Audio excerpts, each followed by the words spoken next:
Assalamualaikum warahmatullahi wabarakatuh. Apa kabar teman-teman? Pasti sehat ya? Alhamdulillah. Baik, sebelum saya menyampaikan materi, perkenalkan terlebih dahulu. Saya Febri Pujiani, NIM 2005121466 dari Prodi S1 Sistem Informasi kelas 2020B Universitas Negeri Surabaya. Kali ini saya akan membahas tentang sejarah perkembangan komputer dari masa ke masa sebagai bagian dari pemenuhan tugas dari mata kuliah sistem operasi. Nah, langsung saja mari kita bahas. Nah, sebelum membahas tentang sejarah komputer, mari kita pahami terlebih dahulu apa itu komputer. Komputer berasal dari bahasa Latin yaitu computer. Komputer sendiri memiliki arti alat hitung. Pada awalnya kata ini ditujukan bagi mereka yang memiliki pekerjaan untuk melakukan perhitungan aritmatika, baik secara manual maupun menggunakan alat bantu hitung. Adapun menurut Donald H. Sanders, komputer adalah sistem elektronik untuk memanipulasi data yang cepat dan tepat serta dirancang dan diorganisasikan supaya secara otomatis menerima dan menyimpan data input, memprosesnya dan menghasilkan output di bawah pengawasan suatu langkah-langkah, instruksi-instruksi program yang tersimpan di memori atau storage program. Adapun beberapa ciri pada suatu komputer, yaitu yang pertama alat elektronik, yang kedua dapat menerima input data, yang ketiga dapat mengolah data atau data processing, yang keempat menggunakan suatu program yang tersimpan di memori komputer, yang kelima dapat menyimpan program dan hasil pengolahan data storage, yang keenam memiliki kendali atau control, yang ketujuh dapat melakukan pemindahan data atau data movement, yang kedelapan bekerja secara otomatis. Jadi dapat disimpulkan bahwa komputer adalah suatu peralatan elektronik yang dapat menerima input, mengolah input, memberikan informasi, menggunakan suatu program yang tersimpan di memori komputer, dapat menyimpan program dan hasil pengolahan, serta bekerja secara otomatis.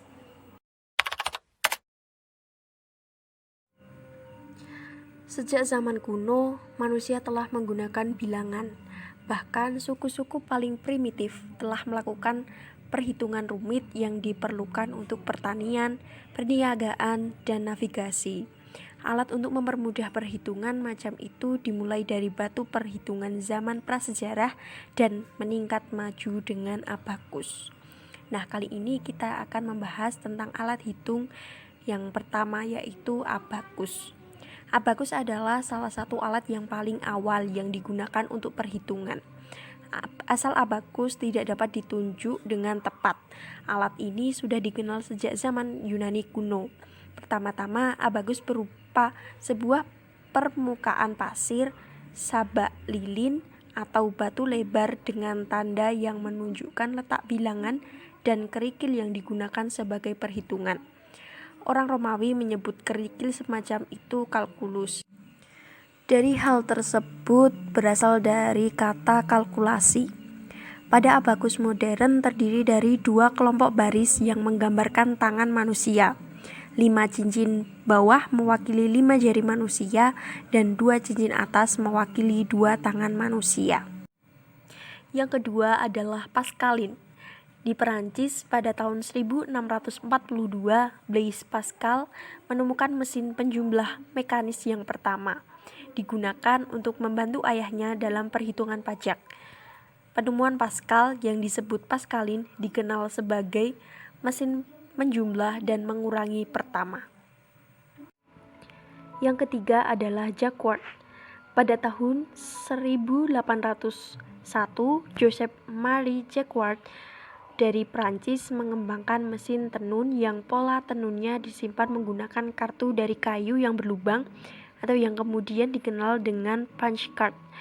Penemuannya ini mendapat perlawanan dari para buruh dan mendorong terbentuknya persatuan dan aksi buruh yang pertama di dunia yang merusak mesin tenun ciptaannya. Namun pada tahun 1812 telah muncul ribuan mesin tenun ciptaan Jacquard yang sampai saat ini masih digunakan di industri tekstil untuk membuat pola brokat. Yang keempat adalah Babbage. Pada abad ke-19, jauh sebelum tibanya abad elektronik, Charles Babbage, seorang ahli matematika dari Inggris, sudah begitu dekat dengan penemuan fungsi-fungsi komputer.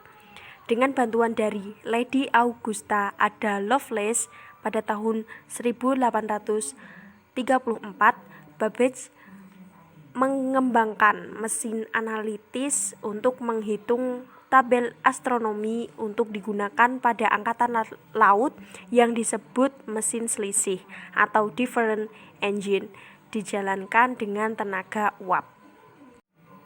Yang kelima adalah Hollerith.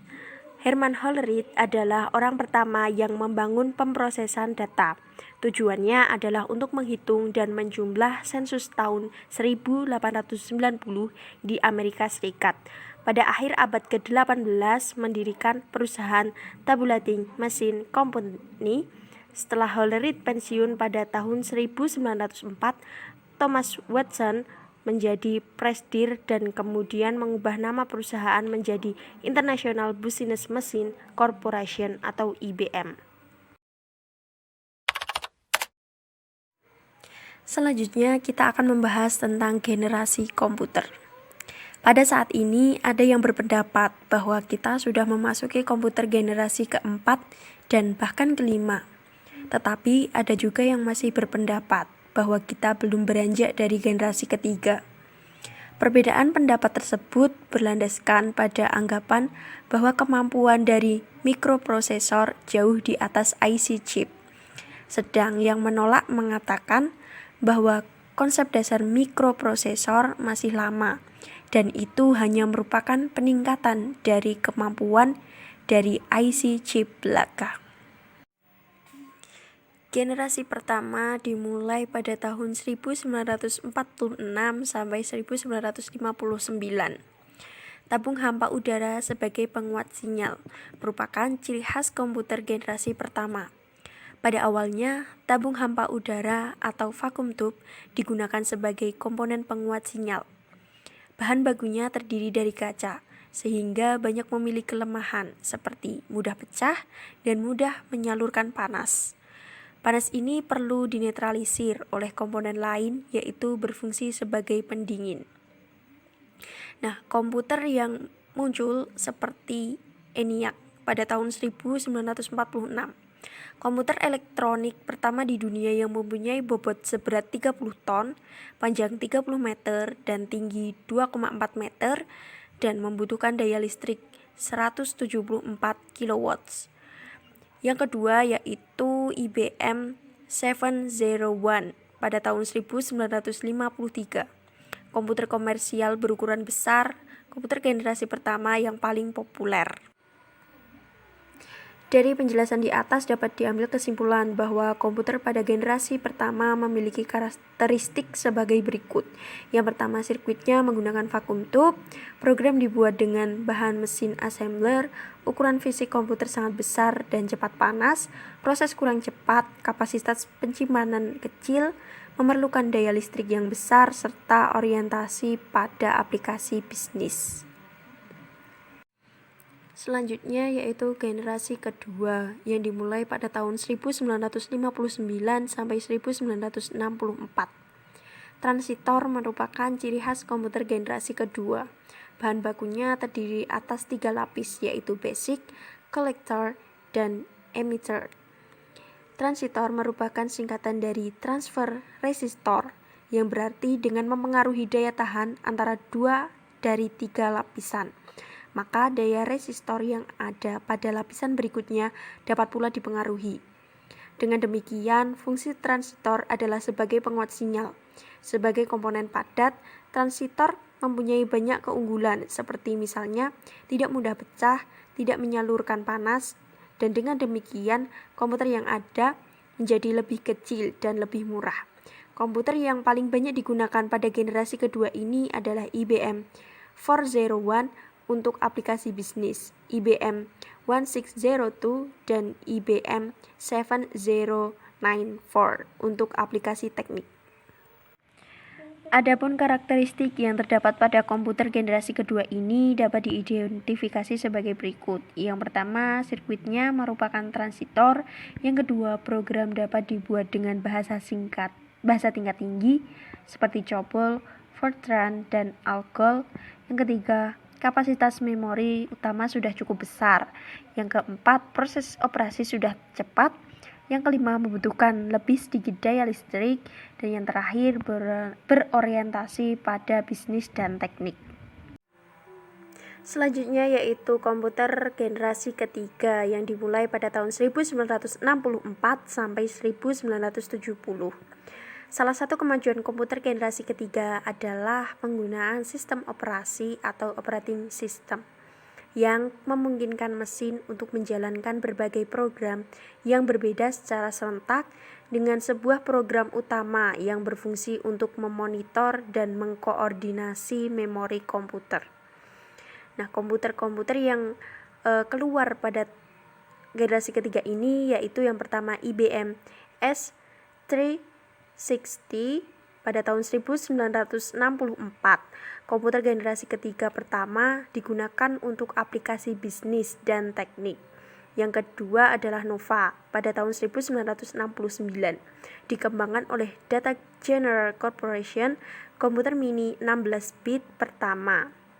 Adapun ciri-ciri dari komputer generasi ketiga yaitu menggunakan IC atau Integrated Circuit, pemrosesan lebih cepat, kapasitas memori lebih besar lagi, penggunaan listrik lebih hemat, bentuk fisik lebih kecil, serta banyak bermunculan aplikasi software. Selanjutnya yaitu generasi keempat yang dimulai pada tahun 1970 sampai 1990. Komputer generasi keempat memiliki ciri bahwa komponen yang digunakan sudah beribu-ribu IC yang dijadikan dalam sebuah chip yang disebut dengan LSI, Large Scale Integration, atau disebut juga dengan Bipolar Large Scale Integration atau BLSI. Juga telah dikembangkannya mikroprosesor dan semikonduktor yang berbentuk chip untuk memori komputer. Komputer generasi ini antara lain IBM 370, komputer untuk komersial yang dinamakan Cray 1, Apple I, Apple II, komputer IBM PC yang pertama, Pentium 2, AMD K6 3D. Pada komputer generasi keempat ini sudah menggunakan sistem operasi Windows yang pertama. Yang terakhir adalah komputer generasi kelima. Komputer generasi kelima merupakan komputer yang mulai menggunakan mikroprosesor dengan teknologi ULSI atau Ultra Large Scale Integration. Teknologi yang memungkinkan pemadatan 10 juta komponen di dalam sebuah mikroprosesor. Komputer ini mulai berkembang sejak tahun 1980 hingga saat ini.